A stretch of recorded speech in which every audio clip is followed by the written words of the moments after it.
Wayne Carini is undoubtedly a prominent figure in the automotive world, known for his passion and expertise in restoring classic cars. Throughout his amazing career, Wayne has earned a reputation as a respected professional in the industry. However, even legends like Wayne face challenges, and a few years ago, he found himself caught up in a surprising legal battle that shocked both him and his loyal fans. While his career has been filled with success stories and breathtaking car restorations, the lawsuit revealed some darker aspects of the automotive industry, including its controversies and the shady dealings that occasionally occur. But how did the legendary Wayne Carini end up being sued? Let's take a closer look. Though Wayne is widely recognized as an enthusiastic car restorer and a television personality, many of his fans were introduced to him through his hit TV show Chasing Classic Cars. The show mainly focuses on the restoration and showcasing of classic cars, staying relatively free of any controversy. However, Wayne's personal businesses, such as F40 Motorsports and Carini car sales, weren't always as controversy-free. These businesses found themselves embroiled in legal battles that threatened Wayne's reputation as a trustworthy car dealer. The backstory of these events is rather complex and dates back to 2010,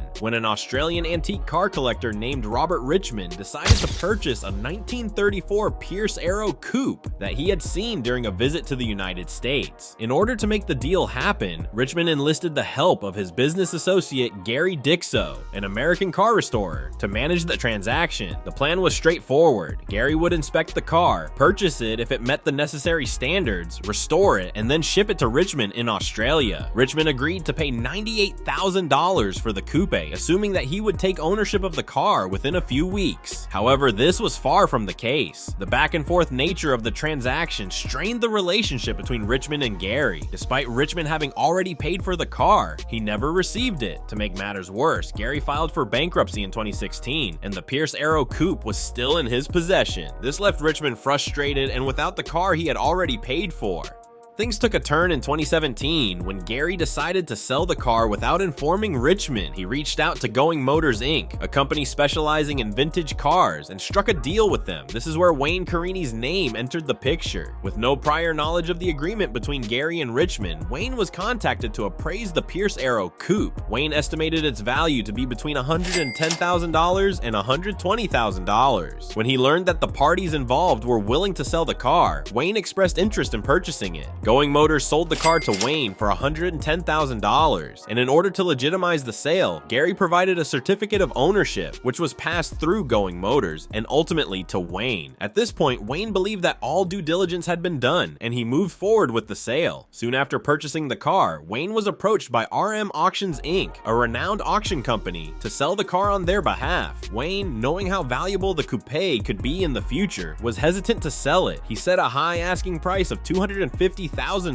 hoping to ward off any interest in the sale. However, to his surprise, RM Auctions accepted his asking price without hesitation and purchased the car from Wayne. The auction company later sold the Pierce Arrow coupe to one of their clients for an impressive $275,000, generating a profit of $25,000 in the process. At this stage, the car had changed hands multiple times, and its market value had significantly increased. Yet, the legal battle over the ownership of the car was just beginning to unfold. While all of these transactions were taking place, Gary, who had originally been hired by Richmond to help him purchase and ship the car, had failed to notify him of any of these events. In fact, it was later revealed in court documents that Gary had applied for and received the certificate of ownership for the car from the New Jersey Department of Motor Vehicles, registering the title in his own name. Richmond eventually discovered the car's location when RM Auctions conducted the sale. He began tracking the car and contacting everyone involved in its sale. When Richmond reached out to the last buyer who had purchased the car from RM Auctions, the buyer agreed to return the car to the auction house. All parties involved, including Wayne, agreed to a refund for the car. However, Richmond still could not reclaim his car. Court documents stated that the car was being held at F40 Motorsports, Wayne's business, which had the title of the car. Frustrated with the situation, Richmond filed a lawsuit against Wayne Carini, F40 Motorsports, Carini Car Sales, and Going Motors, claiming ownership of the vehicle.